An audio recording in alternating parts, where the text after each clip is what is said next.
Mes chers concitoyens, j'avais envie de commencer comme ça parce que il y a des opinions qui, des croyances qui s'échangent en ce moment. C'était passionnant au tout début de la crise du Covid où personne ne comprenait ce qui se passait. Maintenant, il y a du temps qui a passé, il y a des gens qui ont des opinions claires, qui savent où se renseigner, et puis il y a de très nombreuses personnes qui disent on ne sait plus quoi croire. Et pour moi, ces personnes-là, c'est des personnes qui ont renoncé à se forger une opinion. Et ce que je prétends, c'est que on peut se forger une opinion. On a les moyens de se forger une opinion. Avec le temps, maintenant on a une année de recul, on commence à pouvoir clairement distinguer qui dit quoi et pourquoi, il me semble. Par exemple, Didier Raoult, c'est lui le premier qui m'a mis la puce à l'oreille sur la distinction entre opinion et connaissance. Lui, il dit euh, on a des plateaux télé qui sont pleins de gens qui ont des opinions. Nous, on a de la connaissance. Et ça, c'est une excellente distinction. Et il est temps maintenant de voir euh, clair, d'observer qui a des conflits d'intérêts, qui a intérêt à dire quoi, qui a de la connaissance, c'est-à-dire quelque chose qui... La connaissance, on met du temps à l'acquérir. Une opinion, on peut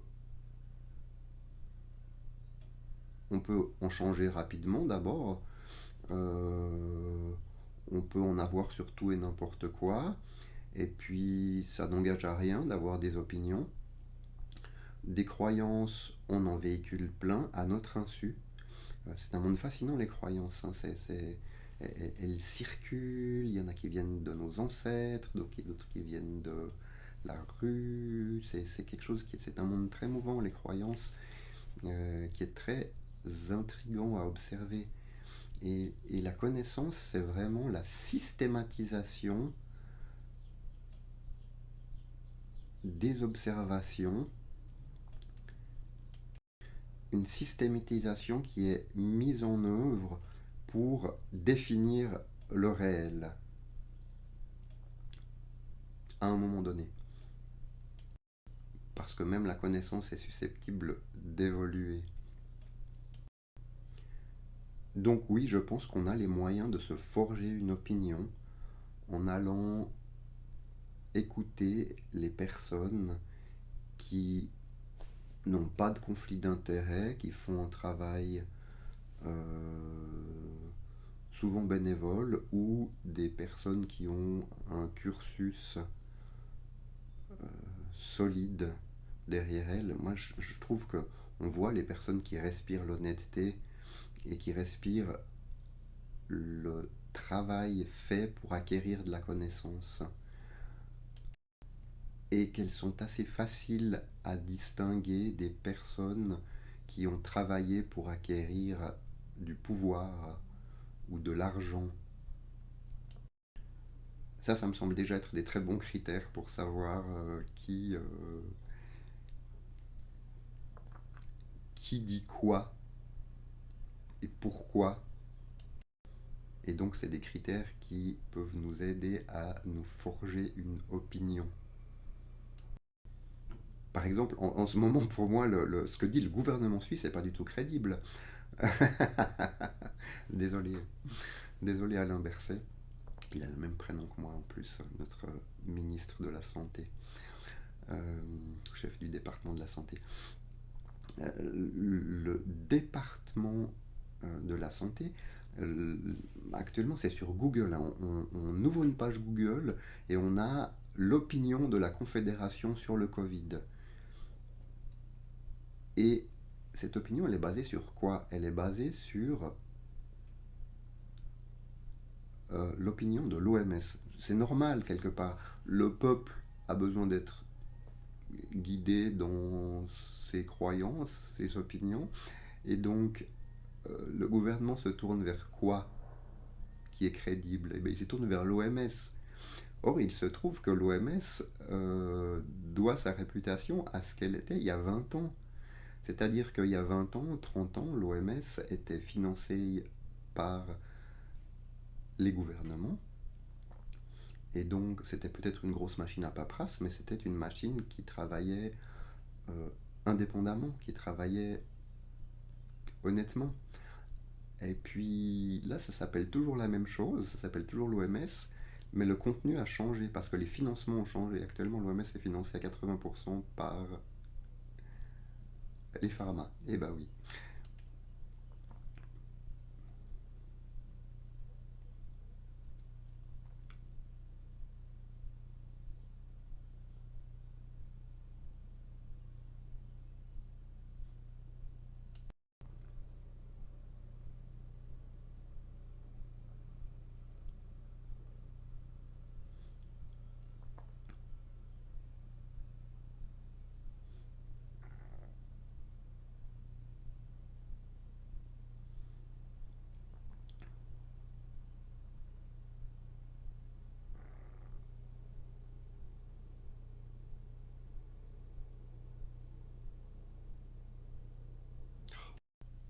Bon, ouais, je prétends pas que tout ce que l'OMS raconte est faux, mais il y a un biais énorme, hein. C'est comme quand un médecin fait une déclaration d'intérêt.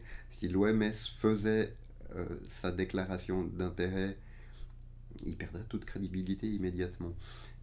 Voilà. Par contre, allez, petite publicité pour Réinfo Covid. Quand on voit le travail que fait Réinfo Covid, euh, là, c'est des personnes qui se mobilisent bénévolement dans le but de comprendre ce qui se passe, d'informer sur ce qui se passe, de mobiliser autour d'eux les gens à comprendre ce qui se passe et à pouvoir se forger une opinion. C'est ce qu'on appelle, c'est ce qu'on appelle un, ça serait comme un cabinet d'experts indépendants finalement. Il y avait eu la même chose après Tchernobyl. Vous vous souvenez, il y avait beaucoup de radioactivité. Et ce que racontait le gouvernement n'était pas crédible. Il y avait cette histoire de nuages radioactifs qui s'arrêtaient à la frontière. Et du coup, il y avait un organisme indépendant, dont je ne me souviens plus du nom, qui s'était créé pour aider euh, ses concitoyens à se forger une opinion. Là, on est exactement dans la même situation. Donc, voilà, forgez-vous une opinion. C'est ce que dit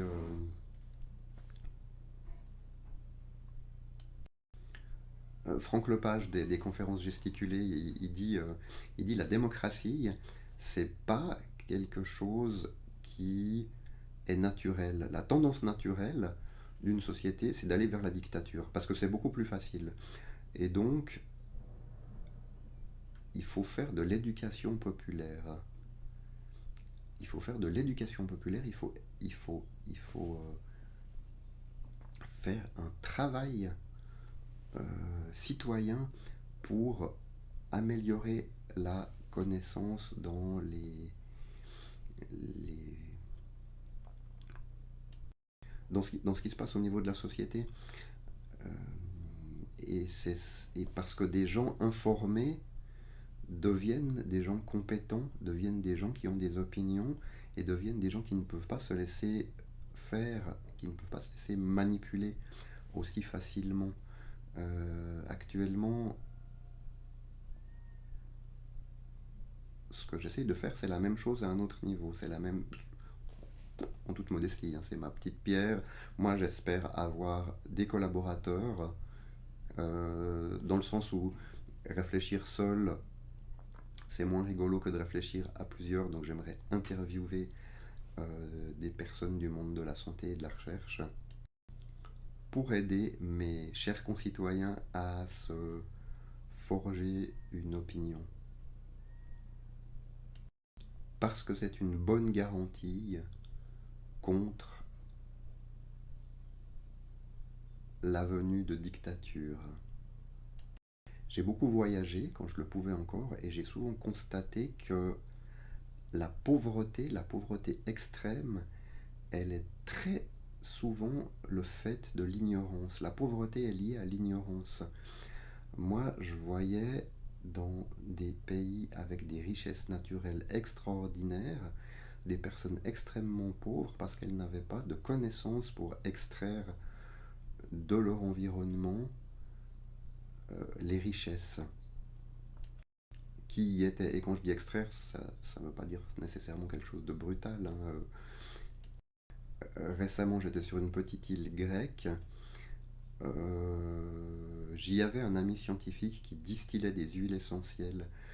Cette île était tapissée de sauge blanche, sauvage. Lui, il faisait de l'huile essentielle de sauge. La plupart des personnes autour de lui ne savaient même pas qu'on pouvait extraire quelque chose de ces plantes-là. Voilà, c'est juste un exemple. Il faut être attentif aux signaux qui, du monde qui nous entoure. Et là, le monde est en train de nous envoyer plein de nouveaux signaux d'une façon dont on n'a pas l'habitude et qui sont donc difficiles à interpréter. Euh, mais c'est rigolo à faire. C'est très rigolo. Moi, j'adore secouer les croyances, les opinions de mes chers concitoyens. Et c'est pour que ça soit plus ordonné par la suite, hein. J'aime bien apporter des éclairages inédits, des angles de vue nouveaux. Ça met un peu de désordre pendant un moment dans notre pièce intérieure, dans nos croyances, mais par la suite, c'est susceptible de faire passer à un degré d'ordre supérieur la, la pièce. C'est comme quand on range sa pièce, hein. Il y a un moment donné quand on range où on doit poser toutes les choses au milieu de la pièce et c'est plus en désordre. Et ensuite c'est encore plus en ordre. Là c'est ce qui est en train d'arriver. Le monde est en train de subir un grand désordre pour se réordonner par la suite. Et donc ce virus inédit nous entraîne vers une situation nouvelle dont nous avions besoin d'ailleurs. On ne savait plus comment arrêter la croissance. Là, maintenant, c'est bon, on a trouvé. Et vu la réaction des gouvernements et de tout le monde face à une maladie inédite, plus ou moins inédite, euh, Dieu sait ce que ça va être face aux suivantes, parce que je vous rappelle que le permafrost est en train de dégeler. Donc le permafrost, c'est cette partie du monde qui était constamment gelée depuis des dizaines de milliers d'années et elle est en train de se dégeler.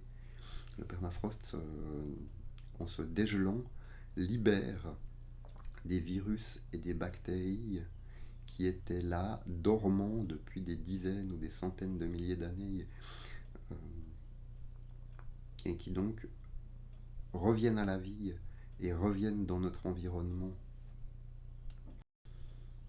Et le monde va changer rapidement et les gens ont besoin d'être rassurés et informés. Je dis pas ça parce que moi personnellement je peux les informer de grand chose, mais je crois que j'ai cette capacité à, comme je disais, à aborder les choses avec des angles de vue originaux et que ça c'est intéressant. Donc je vais continuer à faire des vidéos un petit peu décousues parce que j'ai de la peine à avoir à aborder une seule idée. Et puis j'espère avoir des invités pour dialoguer sur ce qui fait trembler le monde